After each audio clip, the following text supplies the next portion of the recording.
Hello, we're live. Hi, everyone. This is Rebecca Martin, managing editor of Femme magazine. I am so excited for so many reasons today. One, we're going to be watching this really awesome short called Gutterpunks, and it is really cool. Can't wait to talk about it. Just a shout out to people who are involved with the film. Well, first of all, I'm going to be doing a Q&A with the producer, KT Tunstall, which I'm really pumped about. Is written and directed by Luke Arnold and starring Sophie Kennedy Clark, Luke Mably, and we also have Sasha Aston. So yeah, I'll get us started. It's a 15-minute short, and then I'll be up with KT afterwards for the Q&A. Enjoy.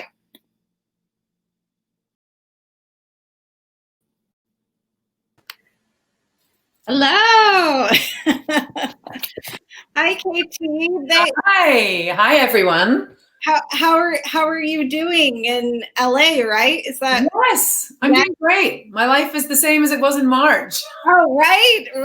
It's not changed much, but just staying safe and relishing having a little time at home, which I usually never have. So as sad as we're on pause right now, I'm doing fun projects like this. Yes.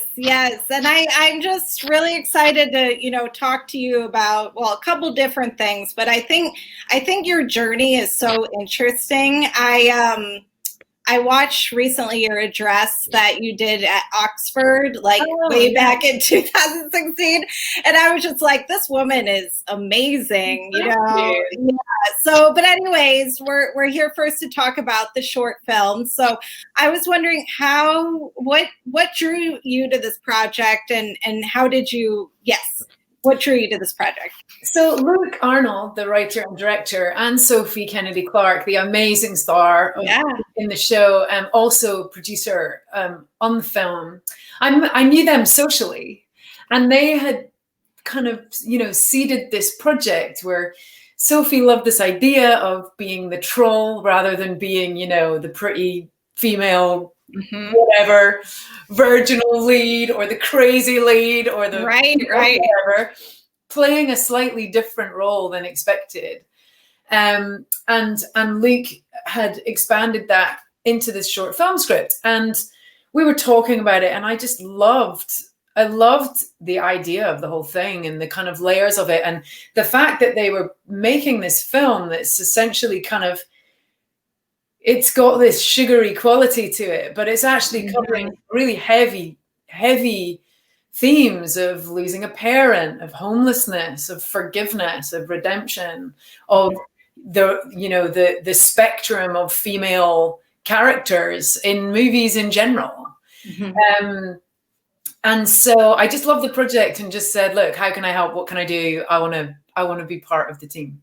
Yes, no, that's great. And something, I think one of my favorite lines in the short is about showing who you are rather than just telling.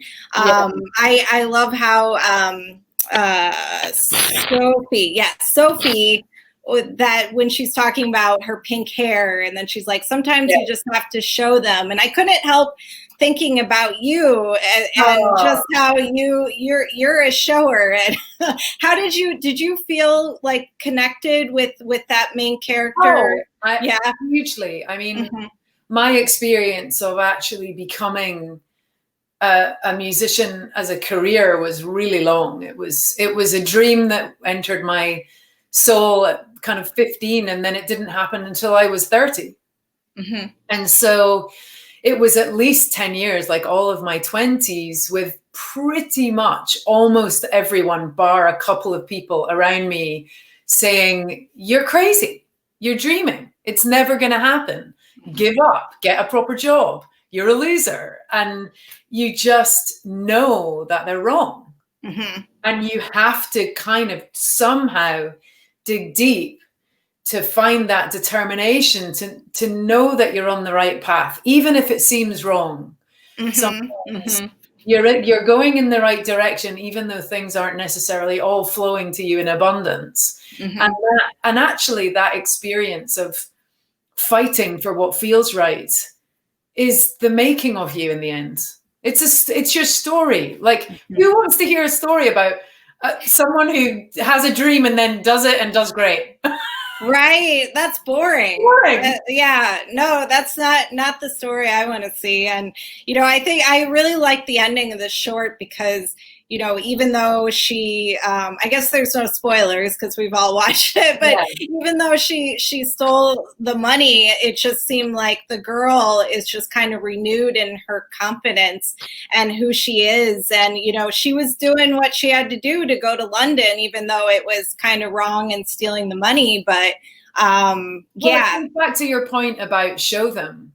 So for Sophie's, for the troll's character, if she had stayed, she would not be doing what she felt she should be doing. And yet again, she would be going along with a convention and a norm. And so actually, it's a really important lesson for Anna in the film that sometimes, even when it's hard, you have to do what is right for you. And there's a lovely symmetry, which I only noticed recently. I've watched the film so many times, and that's something I love about it, is there's so many things to see in that little film. You get more from it every time you watch it. I'd really encourage people to watch it again. But I only just realized that mirror of the bag of candy with a little label saying sorry, and then the cassette tape with the label saying yes. And redemption and forgiveness is a huge part of this little film. It's also forgiving the mum for not being there. In the story, she's passed away, but there's still, it's not fair. But you have to let go and you have to forgive. And that beautiful embrace between the dad and the daughter, it's, he's finally stepping up and being there for her, presented with this apology from the troll. He steps up and is then there and is what Anna needs in that moment. Yes. Yeah. And I love that part where she puts all that sparkle on her face. Yeah. You're like, well, you'll see me now, and then suddenly his eyes open. Yeah. And I think that's another very interesting point about the film is conventional female beauty. What does it mean? What is this pressure that we are all expected to, for some reason, look the same as one another to reach this standard? And I think that it's really great that you've got this grubby, stinky, beautiful, but totally unconventional character who's on the cusp of adulthood. And then this lovely, young, insecure, fragile, yet really strong little girl who's kind of on the cusp of leaving her childhood. And so I think that their Venn diagrams of where they're meeting in that little middle sphere is one of major transition. And, that meeting with the troll will change her future because she realizes that convention is not for her. Yeah. Yeah. And, because I just watched that address you did at Oxford, that your words are bubbling in my mind. And, you had talked about how losing your father had kind of made a dramatic swing in your direction, and how it's kind of like there's two births or something. Like you said, there's the birth, and then when your parent passes, there's a rebirth. Someone shared. It's something someone shared with me when they said your parents give birth to you twice: one when you're born, and once and again when they die. And I really experienced that very viscerally. And I think that although there's pain and grief, a parent's presence, even if you're not close, even if you're estranged, there is this constant parenting that is happening of expectation or of hope of what they might think of what you're doing, or their voice in your head, which doesn't necessarily leave you when they leave. But what I found personally is that loss certainly made space for growth and change without that kind of locked parental role being there anymore. So there's definitely potential in that emptiness as well.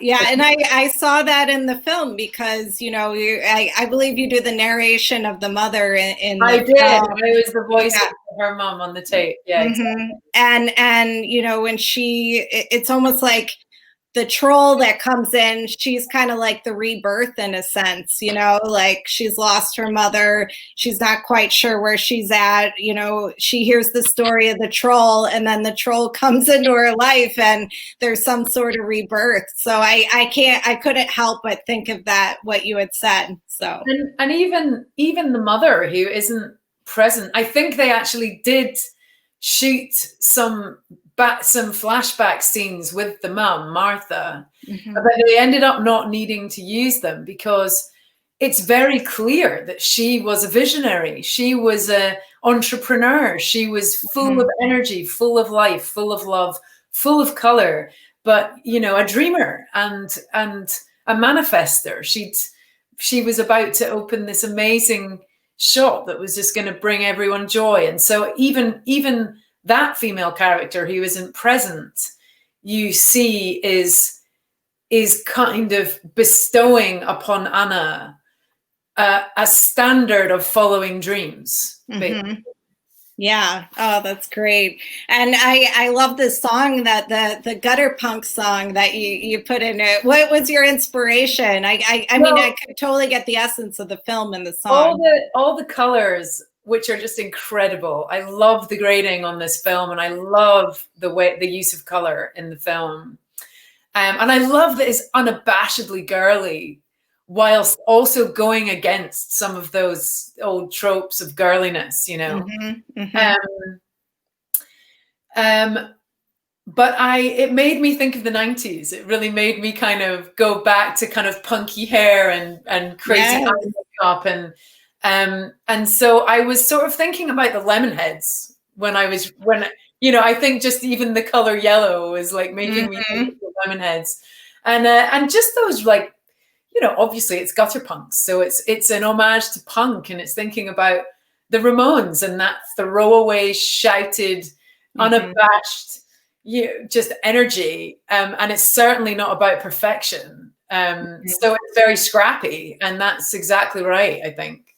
Yeah, no, I love it. And, you know, I do want to touch a little bit more on the film, but I'm actually really interested in your transition to film, because I know that you did some kind of intensive with composing at Sundance. And I wanted to hear a little bit about kind of your transition from like just doing music to composing and films. So film has always been my absolute favorite pastime. So if I'm on tour, I will 100% go and see a movie if I have a night off. It's just like, and I love going to the movies on my own. It's like, that's almost the best, where I just go on my own, buy a huge box of popcorn, a bag of peanut M&Ms, and I'm just completely in my own world, being able to, you know, watch a film. I've also always loved film music, and funnily enough, my favorite scores and the music that almost touches me most is when I don't even hear it. It's like it's so embedded and I'm so engrossed, it's not distracting me from what I'm watching. So I actually come away from a film just going, oh my God, that was an amazing film, rather than going, oh, I love the music here and I love the music there. I'm a bit more analytical now that I'm sort of making some of it myself. But my favorite movie, talking about bright colors, from when I was young was Back to the Future. Oh yeah. Yeah. And I went to see it probably 5 times at the movie theater.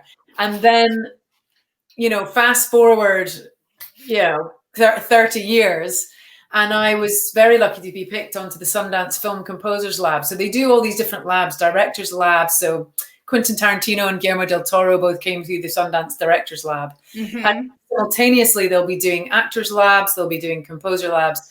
And I was on the film composition lab. So there's 6 of us a year. And who was one of our supervisors? Alan Silvestri, who did the music for Back to the Future. Oh my God! That is awesome. It was really amazing, and it was a huge learning curve. But my passion doesn't stop at at composing. I've directed a couple of my own videos now, and really enjoyed that. And I've actually written a couple of short film scripts, which I'd love to direct. So at this point, directing something is really kind of top of my bucket list, which I'd love to do. Mm-hmm. Yeah, no, that's great. I'm a champion for women in film and female filmmakers, so obviously I'm really excited about that for you. Well, let's take a minute also to celebrate Bert and Bertie, who are personal friends of mine. Oh, absolutely unbelievable female film directors. They are currently doing Hawkeye for Marvel. Oh, okay, cool. They did a brilliant film that just missed a theater release, but it's on Amazon Prime. It's called Troop Zero. Yes, so I love that one. A lot of love. They're doing amazing work.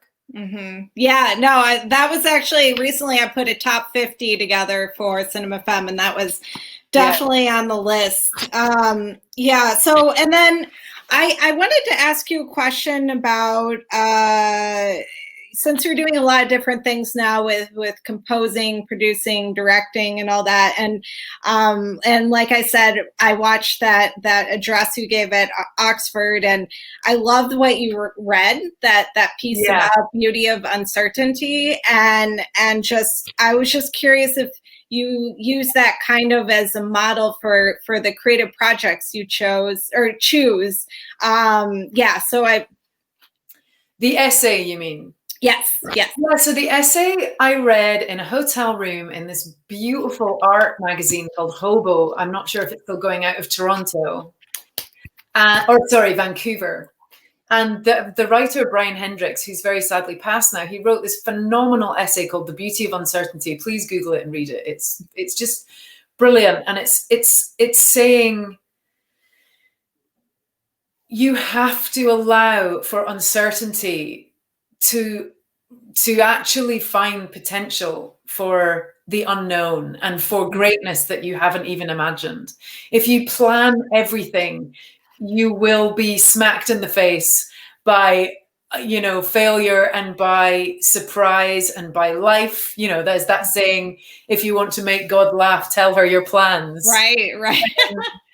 And so actually that it's really the art of sitting in the discomfort of not knowing.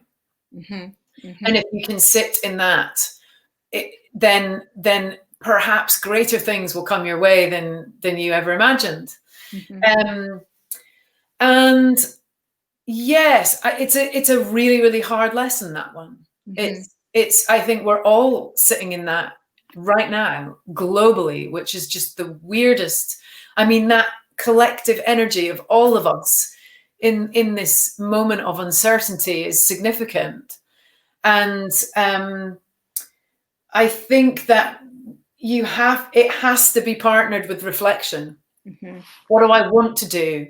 What would I like to achieve? What's the dream? Always having a dream, and sometimes that doesn't just come to you. Sometimes you have to craft that and put that together. And so I find that certainly after having the experience of achieving my dream, which was just crazy, mm-hmm. then going, do you know what? There is actually other things I want to do, mm-hmm. but you really have to manifest how you want that to look, because it's not going to happen on its own. Yeah. No, that's great. And that kind of ties into what I was going to ask. So most of our audience is emerging female filmmakers. So women that are just kind of getting into the business. And right. But what I love about what you're doing is, it's like, I think you had mentioned in the address that you were just like kind of checking all the boxes for a bit, trying to like, get the husband, get, the house or whatever, just all of those things. But then you later in life discovered different things you wanted to do and you embraced that. So based on those life experiences and, women that are just getting started out, do you have any advice for, just following that creativity? Yeah, be fucking stubborn. Yes. Be stubborn. Be bossy, keep hold of that conviction, because what I have found throughout my experience is the business people around you want certainty, right? We were just talking about uncertainty. They want certainty. And it's not even surefire, but the best way of achieving certainty is to repeat something. And that's why we have all of these remakes, is because studios don't want to take the risk on new writing and new projects, because they know that Spider-Man works. So, hey, let's just make another one, because we know that it'll work, at least to an extent, right? So the originality that you have as a filmmaker, as a writer, as a producer is extremely important. And that's your jewel. That's the thing that you have to look after. And if someone is saying, I don't think that's good, well, you say, well, maybe you're not the right person for me to work with. I'm from a music point of view, I'm good friends with Maggie Rogers, who's an amazing musician. So just full of drive. And I know for a fact that she told me that she had a 20-page business plan when she got her record deal, and she went round record companies. And if the record company said they didn't like it, she'd say, all right, well, thanks for your time. Yeah. So that's the other thing, actually. Take the lesson from Maggie, is learn your business. Learn as the more that you know about how the business works, and every single role that someone's going to play who's working on your movie, it's better that you have that knowledge. So even kind of shadow people doing other things. Obviously, it's hard to do right now, but I'm sure there's lots of interviews online with people in these different roles. And I think the more that you understand the responsibilities of each role, the better a director and a better writer you become. Yeah, that's great. And I'm just checking our time here. What do you have any projects coming up that you're working on that you'd like to share with us?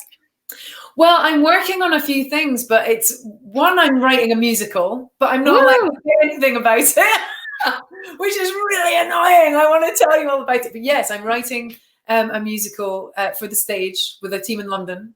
So as soon as I can talk about that, I will. And then also, I've just really enjoyed getting into just starting to produce for other artists. And I've just been working with a brilliant singer-songwriter called Ashley Hess. And we've sort of started a project together. And then a Japanese artist called Riwa, who's brilliant. And I've worked with her before. And so it's really kind of stepping the other side of things and flexing really new creative muscles. And of course, I am working on my last album in my trilogy. I have a trilogy on soul, body, and mind. Kin and Wax were the first two records, and I am slowly working on getting this third one done. It's sounding cool, but it's slow going, being in separate rooms for sure, but it's on its way. Yeah. Oh, that's exciting. That's great. And then with this short, is this doing a festival run, or is it? Will be, absolutely. Okay. Yeah. So I expect it's going to really charm the pants off people, and so very excited to see what it does. Yeah, I think also it's especially because this is about females working in film. We must also really thank Luke Arnold, the writer and director, for making a very nuanced piece of work about women. He's written female characters respectfully, with emotion, with spectrum, with breadth and width and depth. And I think that film on the whole only benefits from men in the field really making that effort to be thoughtful in that way. Yeah, definitely. And it's a brilliant female editor. Sophie, obviously, was the co-producer on it, and myself. So it's also, really appreciating the effort made to try and get rid of this disparity that we see everywhere. Yeah. Yeah, and I could see that, and I really appreciated it. And I could totally see this short going to a full feature. Do you know if that's something that's in the works? I don't know, but I mean, I could easily watch short film spin-offs of every character. Yes. You know? Yeah. So I want to see what Anna's doing when she's 30. I know. Yeah. No, she's great. But yeah, it's the great thing about short films, when they do them right, is that when you get sucked into the story and the characters, you're just like, oh, I'm so like, I want more of this, you know? Yeah. And that's exactly how I felt with this film. I think it's so unique, you know? I really haven't ever seen anything like what this story is. So much in there. And we were having a laugh. I was talking to Sophie the other day, and we decided that her nickname was Mangy Poppins. That's hilarious. Oh, that's so funny. Oh. Yeah, so I'm excited for, you know, wherever this film goes. Is there a place where people can go and like follow the film? I would just probably for now just follow #Gutterpunks on Twitter. Oh, okay. Okay. Any updates will be on Twitter, and then you can also check my socials. Anything to do with it, I'll get posted up on my. Okay. Socials. Cool. Well, yeah, I'm excited to follow the film. I think that might be it. Was there something else you wanted to add about, you know? Well, I would just love to give a shout out to Pop Beauty. They were our partners on the film, and they're helping us spread the word. And they're just a brilliant makeup and skincare company. It's vegan, cruelty-free, recyclable. They're really making products that are good for your face and good for the planet. So I love supporting businesses that are ethical in that way. But it's also they're a great partner for this film, because I've got it right here actually. This is some of their stuff, and it's just amazing. And I never really got into makeup when I was starting. I was not bothered about makeup at all. And actually, as I've got older, I've become much more into using makeup and having fun, which is kind of maybe the other way around than you'd expect. But I think that that's really what this film is about. It's just like push the ideas of what you think you are, and follow things maybe that little bit further than you have been. And hey, we're all sitting at home doing not much apart from the people who are working, and thank you so much to them. But you know, go get an eyeshadow palette, go crazy, have some fun. Yeah, I'll have to look into that, because I definitely need a makeup update. But they're great. Yeah. I genuinely am very happy to kind of be partnered with them with the film, because their ethics are fantastic and the products are really good. So thank you to Pop Beauty for being part of getting the film out to people. Yeah, that's great. Yeah. Okay. Well, cool. This has been wonderful, and just so excited about, you know, following what you're doing and the film. And yeah, I have a great holidays. We're in the holidays now. All right. Thank you, KT. Bye. Bye.